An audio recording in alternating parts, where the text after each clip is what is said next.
परिचय। देखो दीपक, मेरे पास क्या है? मेरे पास एक टॉर्च है। हाँ, ये है, लेकिन मुझे नहीं लगता कि तुम्हारे पास मुझसे बेहतर चीज है। देखो, मेरे पास क्या है? मेरे पास एक लेजर लाइट है। Laser light? वाह, ये तो बहुत आकर्षक लगती है। तुम्हें पता है, मेरे पिता ने मुझे ये मेरे जन्मदिन पर उपहार में दी थी। मेरे पिता ने मुझे बताया कि ये आंखों के लिए बहुत खतरनाक होती है। लेकिन एक प्रकाश हमारी आंखों को किस तरह नुकसान पहुंचा सकता है? वास्तव में यह संकीर्ण आवृत्ति वाला प्रकाश होता है तथा इसका प्रयोग भौतिकी के क्षेत्र में किया जाता है। क्या तुम मुझे इस बारे में और अधिक बता सकते हो? हाँ हाँ, बिल्कुल। बच्चों, इस पाठ में आप विकिरण तथा द्रव्य की द्वैत प्रकृति के बारे में सीखेंगे। उद्देश्य: इस पाठ के अंत में आप निम्न करने में सक्षम हो जाएंगे: इलेक्ट्रॉन उत्सर्जन का वर्णन करना, प्रकाश वैद्युत प्रभाव का वर्णन करना, प्रकाश के तरंग सिद्धांत पर चर्चा करना, आइंस्टीन के प्रकाश वैद्युत समीकरण को स्पष्ट करना, फोटॉन की ऊर्जा ज्ञात करना, प्रकाश की कणीय प्रकृति का वर्णन करना, द्रव्य की तरंग प्रकृति का वर्णन करना, हेजनबर्ग के सिद्धांत का उल्लेख करना, डेविसन तथा जर्मर के प्रयोग का वर्णन करना। इलेक्ट्रॉन उत्सर्जन।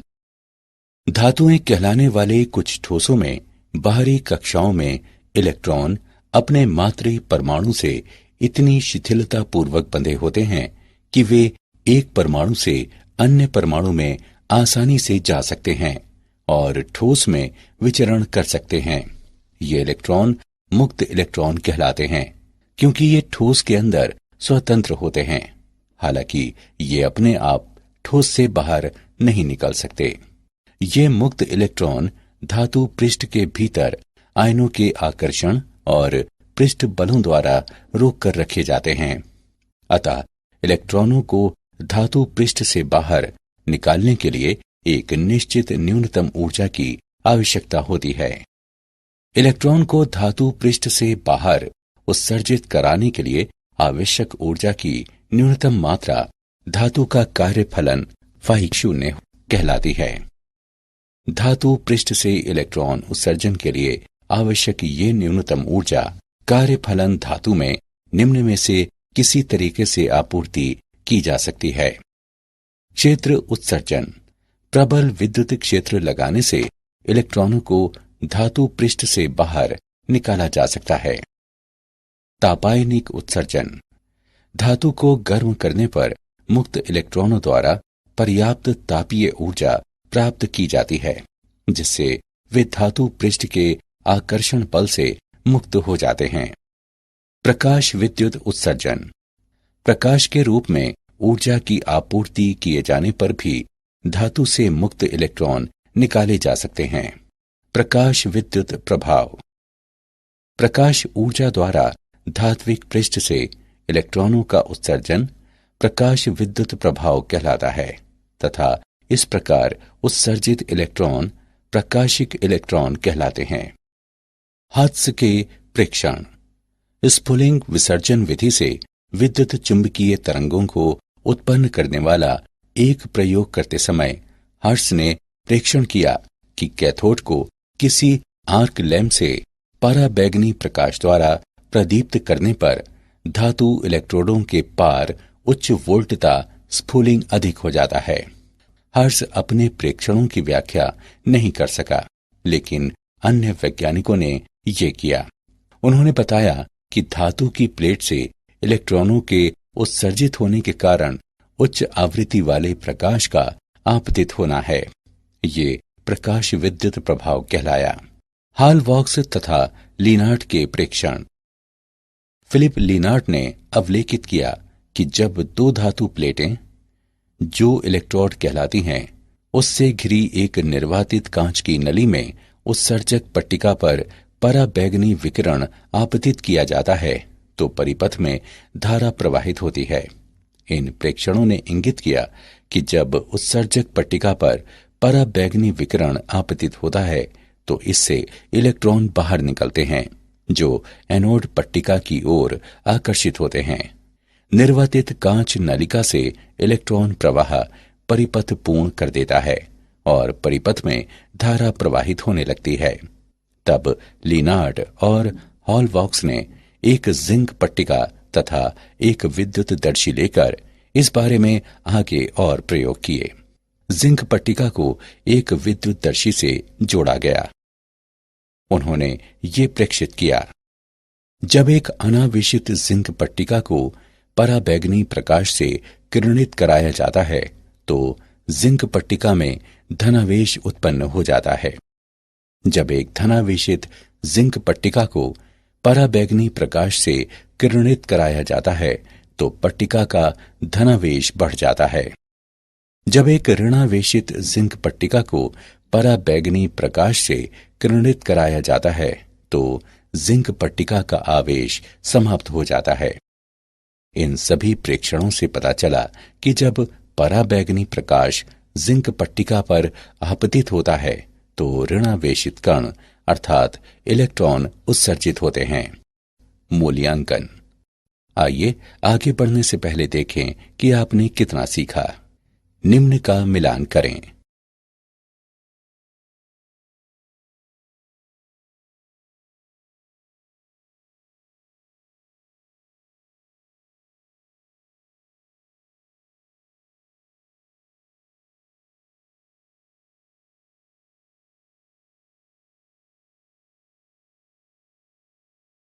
प्रकाश विद्युत प्रभाव का प्रायोगिक अध्ययन। उपकरण एवं परिपथ। नली में दो इलेक्ट्रोड P और Q हैं तथा पाश में क्वार्ट्ज गवाक्ष है, जिससे प्रयोग के समय पराबैंगनी किरणें पार हो जाती हैं। गवाक्ष के सामने विकिरण का एक स्रोत इस तरह उपयुक्त रूप में रखा गया है कि विकिरण Q पर आपतित होता है। P और Q शून्य केंद्र के साथ एक वोल्ट मीटर से जुड़े हैं। आवश्यक वोल्टता प्रदान करने के लिए हम एक उच्च वोल्टता वाली बैटरी B को विभव विभाजक व्यवस्था Mn पर कुंजी K के साथ संयोजित करते हैं। प्रकाश विद्युत धारा पर प्रकाश की तीव्रता का प्रभाव। प्रति सेकंड उत्सर्जित प्रकाशिक इलेक्ट्रॉन आपतित विकिरण की तीव्रता के अनुक्रमानुपाती होते हैं। प्रकाश विद्युत धारा पर विभव का प्रभाव। वक्र A आपतित विकिरण की निम्न तीव्रता के लिए और वक्र B आपतित विकिरण की उच्च तीव्रता के लिए है। विभव में वृद्धि के साथ फोटो विद्युतीय धारा में भी बढ़ोतरी होती है। नियत विभव के लिए धारा महत्तम यानी उच्चिष्ट होती है। विभव में वृद्धि के बाद भी धारा में वृद्धि नहीं होती है और ये संतृप्त धारा कहलाता है। माना कि P विभव अब शून्य है। इस चरण में कुछ ऐसे इलेक्ट्रॉनों के कारण अल्प धारा प्रेक्षित की जाती है जो उत्सर्जन के पर्याप्त उच्च वेग के कारण P तक पहुंचते हैं। यद्यपि P पर कोई धनात्मक त्वरक वोल्टता नहीं होती। अब चल संपर्क L को N की ओर खिसकाते हुए P को ऋणात्मक करते हैं। धारा तेजी से गिरती है और -V शून्य विभव के नियतमान पर धारा शून्य हो जाती है तथा प्रकाश विद्युत उत्सर्जन पूर्णतया रुक जाता है। ये वोल्टता V शून्य निरोधी विभव कहलाती है। प्रकाश विद्युत धारा शून्य होती है जब निरोधी विभव अधिकांश ऊर्जित प्रकाशिक इलेक्ट्रॉनों को अधिकतम गतिज ऊर्जा K अधिकतम के साथ प्रतिकर्षित करने के लिए इस प्रकार पर्याप्त होता है कि अधिकतम बराबर EV शून्य। निरोधी विभव पर आपतित विकिरण की आवृत्ति का प्रभाव। प्रकाश विद्युत धारा आवृत्ति में परिवर्तन से अप्रभावित रहती है, जबकि निरोधी विभव आपतित प्रकाश की आवृत्ति में बढ़ोतरी होने के साथ बढ़ जाता है। यदि हम आपतित प्रकाश की आवृत्ति के सापेक्ष निरोधी विभव V शून्य के लिए एक ग्राफ अंकित करें तो ये एक सीधी रेखा के रूप में प्राप्त होता है। यदि आवृत्ति निरंतर घटती रहे तो एक निश्चित आवृत्ति पर निरोधी विभव शून्य हो जाता है। ये आवृत्ति देहली आवृत्ति कहलाती है। अतः देहली आवृत्ति आपतित प्रकाश की वो न्यूनतम आवृत्ति है जिस पर निरोधी विभव या उत्सर्जित इलेक्ट्रॉनों की अधिकतम गतिज ऊर्जा शून्य हो जाती है। यदि आपतित प्रकाश की आवृत्ति देहली आवृत्ति से कम हो जाए तो प्रकाश विद्युत प्रभाव उत्पन्न नहीं होता है। प्रकाश विद्युत प्रभाव तथा प्रकाश का तरंग सिद्धांत। तरंग सिद्धांत के अनुसार प्रकाशिक इलेक्ट्रॉनों की गतिज ऊर्जा आपतित प्रकाश की तीव्रता पर ही निर्भर होनी चाहिए, लेकिन प्रायोगिक प्रेक्षणों के अनुसार प्रकाशिक इलेक्ट्रॉनों की गतिज ऊर्जा आपतित प्रकाश की तीव्रता पर निर्भर नहीं होती। तरंग सिद्धांत के अनुसार किसी भी आवृत्ति का प्रकाश की पर्याप्त तीव्रता होने पर धात्विक पृष्ठ से इलेक्ट्रॉन उत्सर्जित कर सकता है, लेकिन प्रायोगिक प्रेक्षणों के अनुसार देहली आवृत्ति से कम आवृत्ति का प्रकाश इलेक्ट्रॉनों को उत्सर्जित नहीं करा सकता, आपतित प्रकाश की आवृत्ति चाहे जो भी हो। तरंग सिद्धांत के अनुसार प्रकाश तरंगों द्वारा स्थानांतरित ऊर्जा किसी विशेष इलेक्ट्रॉन में नहीं जाती, बल्कि ये एक समान वितरित होती है, जिससे इलेक्ट्रॉनों के उत्सर्जन में कुछ समय लगता है।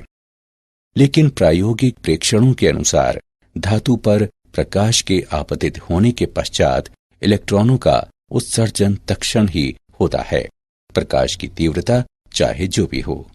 आइंस्टीन का प्रकाश विद्युत समीकरण विकिरण का ऊर्जा क्वांटम। प्रकाश ऊर्जा के छोटे बंडलों के रूप में प्रसारित होता है जो क्वांटा या फोटॉन कहलाते हैं। प्रत्येक फोटॉन की ऊर्जा h न्यू होती है, जहां न्यू प्रकाश की आवृत्ति तथा h प्लांक का स्थिरांक है। h का मान 6.62 गुणे 10⁻⁻34 जूल सेकेंड होता है।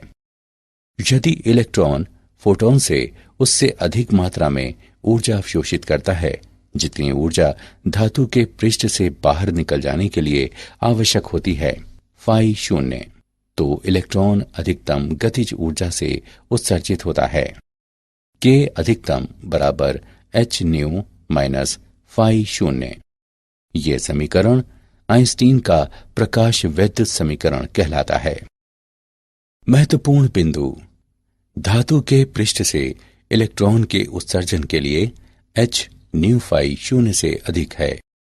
यह दर्शाता है कि कार्यफलन फाई शून्य जितना अधिक होगा, इलेक्ट्रॉन उत्सर्जित करने के लिए आवश्यक देहली आवृत्ति भी उतनी ही अधिक होगी। उपलब्ध फोटॉनों की संख्या जितनी अधिक होगी, उतनी अधिक संख्या में इलेक्ट्रॉन फोटॉनों से ऊर्जा अवशोषित करेंगे और इस तरह से धातु के पृष्ठ से उत्सर्जित होने वाले इलेक्ट्रॉनों की संख्या भी उतनी ही अधिक होगी। हम जानते हैं कि के अधिकतम बराबर EV शून्य और के अधिकतम बराबर h न्यू माइनस फाई शून्य। इसलिए h न्यू माइनस फाई शून्य बराबर EV शून्य, V शून्य बराबर h/E गुणे न्यू माइनस फाई शून्य बटे E। यदि हम न्यू को x अक्ष पर तथा के अधिकतम को y अक्ष पर लेते हुए न्यू और V शून्य के बीच एक ग्राफ अंकित करें तो ग्राफ एक सीधी रेखा के रूप में होगा, क्योंकि समीकरण y बराबर mx प्लस c के रूप में है। रेखा m का ढाल बराबर h/E, जो कि एक सार्वत्रिक नियतांक है। उदाहरण: यदि 4950 एंगस्ट्रॉम तरंग दैर्ध्य का प्रकाश फोटॉनों के संतत प्रवाह के रूप में देखा जाए तो EV में प्रत्येक फोटॉन की ऊर्जा कितनी होगी? दिया है प्लांक का स्थिरांक h बराबर 6.6 गुणे 10⁻⁻34 जूल प्रति सेकंड। हल: फोटॉन की ऊर्जा निम्न द्वारा ज्ञात की जा सकती है। E बराबर एच न्यू। E बराबर एच सी बटे लैम्डा, इसे समीकरण 1 माने।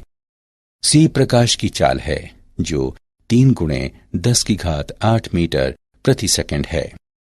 समीकरण 1 से E बराबर 6.6 गुणे 10 की घात -34 गुणे 3 गुणे 10 की घात 8 बटे 4950 गुणे 10 की घात -10 जूल। हल करने पर हम पाते हैं कि E बराबर 4 गुणे 10 की घात -19 जूल। इसे EV में व्यक्त किया जा सकता है। E बराबर 4 गुणे 10 की घात -19 बटे 1.6 गुणे 10 की घात -19 EV। E बराबर 2.5 EV। प्रकाश की कणीय प्रकृति, फोटॉन। प्रकाश विद्युत प्रभाव आइंस्टीन के प्रकाश के क्वांटम सिद्धांत को समर्थित करता है, जिसके अनुसार द्रव्य से अन्योन्य क्रिया में प्रकाश ऊर्जा के बंडलों की भांति व्यवहार करता है। प्रत्येक बंडल एक फोटॉन कहलाता है। प्रकाश के फोटॉन चित्रण को निम्नानुसार संक्षेपित किया जा सकता है। जब विकिरण द्रव्य से अन्योन्य क्रिया करता है तो ये इस प्रकार व्यवहार करता है जैसे कि ये फोटॉन कहलाने वाले कणों से बना हुआ हो। न्यू आवृत्ति तथा लैम्डा तरंगदैर्घ्य वाले प्रत्येक फोटॉन की ऊर्जा E बराबर एच न्यू बराबर एच सी बटे लैम्डा। फोटॉन का संवेग P बराबर एच न्यू बटे सी बराबर एच बटे लैम्डा, जहां C प्रकाश की चाल है। दी गई आवृत्ति के सभी फोटॉनों की समान ऊर्जा E बराबर एच न्यू होती है। फोटॉन वैद्युतिक रूप से उदासीन होते हैं, इसलिए वे विद्युत तथा चुंबकीय क्षेत्रों द्वारा विक्षेपित नहीं होते। फोटॉन इलेक्ट्रॉन अन्योन्य क्रिया में कुल ऊर्जा एवं कुल संवेग संरक्षित रहते हैं। हालांकि संघट्ट में फोटॉनों की संख्या संरक्षित नहीं की जा सकती, क्योंकि फोटॉन अवशोषित हो सकता है और विभिन्न ऊर्जाओं वाले नए फोटॉन सृजित किए जा सकते हैं, जिससे कुल ऊर्जा नियतांक रह सकती है, जो कि एच न्यू बराबर H new 1 plus H new 2। द्रव्य की तरंग प्रकृति। सन 1924 में लुईस दे ब्रॉगली ने प्रस्तावित किया कि पदार्थों के गतिमान कण तरंगों की भांति व्यवहार करते हैं तथा पदार्थों के कणों से संबद्ध तरंग दैर्घ्य को लैम्डा बराबर एच बटे पी बराबर एच बटे एम वी द्वारा व्यक्त किया जा सकता है, जहां P बराबर एम वी गतिमान कण का रैखिक संवेग है। ये दे ब्रॉगली परिकल्पना कहलाती है। फोटॉन का संवेग है P बराबर एच बटे लैम्डा। ये देता है तरंग दैर्घ्य लैम्डा बराबर एच बटे पी। इसलिए दे ब्रॉगली ने प्रस्तावित किया दे ब्रॉगली तरंग दैर्घ्य लैम्डा बराबर एच बटे पी बराबर एच बटे एम वी। यदि के द्रव्य कणों की गतिज ऊर्जा है तो संवेग P तथा गतिज ऊर्जा K के बीच संबंध निम्नवत होगा। K बराबर 1/2 mv वर्ग बराबर 1/2 गुणे m गुणे P बटे m वर्ग बराबर P वर्ग बटे 2m या P बराबर 2mk का वर्गमूल। अतः दे ब्रॉगली तरंग दैर्घ्य लैम्डा बराबर h बटे 2mk का वर्गमूल, ये समीकरण 1 है। यदि v वोल्ट इलेक्ट्रॉन का त्वरक विभव है तो k बराबर ev। समीकरण 1 से लैम्डा बराबर h बटे वर्गमूल 2mev। m, e और h के मानों को प्रतिस्थापित करने पर हम पाते हैं कि लैम्डा बराबर 12.27 बटे v आंगस्ट्रॉम का वर्गमूल। उदाहरण 5 किलोवाट विभव से त्वरित इलेक्ट्रॉनों से संबद्ध दे ब्रॉगली तरंगदैर्ध्य की गणना करें। हल दिया है V बराबर 5 किलोवोल्ट बराबर 5000 वोल्ट। नीचे दिए गए सूत्र से हम दे ब्रॉगली तरंगदैर्ध्य ज्ञात कर सकते हैं। लैम्ब्डा बराबर 12.27 बटे V एंगस्ट्रॉम का वर्गमूल। लैम्ब्डा बराबर 12.27 बटे 5000 एंगस्ट्रॉम का वर्गमूल बराबर 0.173 एंगस्ट्रॉम। तरंग पैकेट। हाइजेनबर्ग के अनुसार किसी द्रव्य कण की स्थिति एवं संवेग को एक ही समय पर एक साथ ठीक ठीक मापना असंभव होता है। स्थिति डेल्टा x तथा संवेग डेल्टा p के समकालिक निर्धारण में अनिश्चितताओं का गुणनफल h कैप होता है, जहां h कैप बराबर h बटे 2 पाई। डेल्टा x गुणे डेल्टा p लगभग h कैप होगा। एक निश्चित तरंगदैर्ध्य की तरंग समस्त दिक् स्थान पर विस्तृत हो सकती है, लेकिन तरंग द्वारा निरूपित इलेक्ट्रॉन समस्त दिक् स्थान नहीं घेर सकता। इसलिए मैक्स बॉर्न द्वारा ये सुझाव दिया गया कि एक द्रव्य कण जैसे कि कोई इलेक्ट्रॉन एकल तरंग के समतुल्य नहीं होता, बल्कि ये तरंग पैकेट के समतुल्य होती है, जो अनेक परिवर्तनशील आवृत्तियों वाली तरंगों का अतिव्यापन होता है और परिणामतः एक निश्चित क्षेत्र प्राप्त होता है, जहां तरंगें समपोषी व्यतिकरण करती हैं और इस क्षेत्र में कण के होने की प्रायिकता अधिकतम होती है। यह क्षेत्र तरंग पैकेट कहलाता है। डेविसन तथा जर्मर प्रयोग। दिए गए चित्र में डेविसन तथा जर्मर के प्रयोग की प्रायोगिक व्यवस्था दर्शाई गई है। किसी उच्च वोल्टता ऊर्जा स्रोत बैटरी द्वारा उपयुक्त विभव बटे वोल्टता का प्रयोग करते हुए तंतु द्वारा उत्सर्जित इलेक्ट्रॉनों को ऐच्छिक वेग तक त्वरित किया जाता है। इन्हें एक बेलन, जिसमें अक्ष के समांतर महीन छिद्र होते हैं, उससे पारित करके एक पतले किरण पुंज के रूप में समांतरित कर लिया जाता है। इस पुंज को निकिल क्रिस्टल के पृष्ठ पर डाला जाता है, जो लक्ष्य टी कहलाता है, जो आपतित पुंज दिशा के समांतर एक अक्ष पर घूम सकता है। क्रिस्टल के परमाणुओं द्वारा इलेक्ट्रॉन सभी दिशाओं में प्रकीर्णित होते हैं। किसी दिशा विशेष में प्रकीर्णित इलेक्ट्रॉन पुंज की तीव्रता को फैराडे सिलेंडर से मापा जाता है, जो संग्राहक C कहलाता है। संग्राहक को वृत्ताकार मापनी S पर घुमाया जा सकता है और ये सुग्राही गैल्वेनोमीटर से जुड़ा रहता है। गैल्वेनोमीटर में विक्षेप संग्राहक में प्रवेश करने वाले प्रकीर्णित इलेक्ट्रॉन पुंज की तीव्रता के अनुक्रमानुपाती होता है। प्रकीर्णित पुंज की तीव्रता का प्रकीर्णन कोण थीटा के साथ परिवर्तन को विविध इलेक्ट्रॉन ऊर्जाओं के लिए मापा जाता है। दे ब्रॉगली संबंध से 54 eV इलेक्ट्रॉनों से संबद्ध दे ब्रॉगली तरंगदैर्ध्य भी निर्धारित किया जा सकता है। इसके लिए इलेक्ट्रॉनों को 54V के विभवांतर से त्वरित कराया जाता है। लैम्ब्डा बराबर h बटे p बराबर 1.227 बटे V नैनोमीटर का वर्गमूल बराबर 1.227 बटे 54 नैनोमीटर का वर्गमूल बराबर 0.166 नैनोमीटर।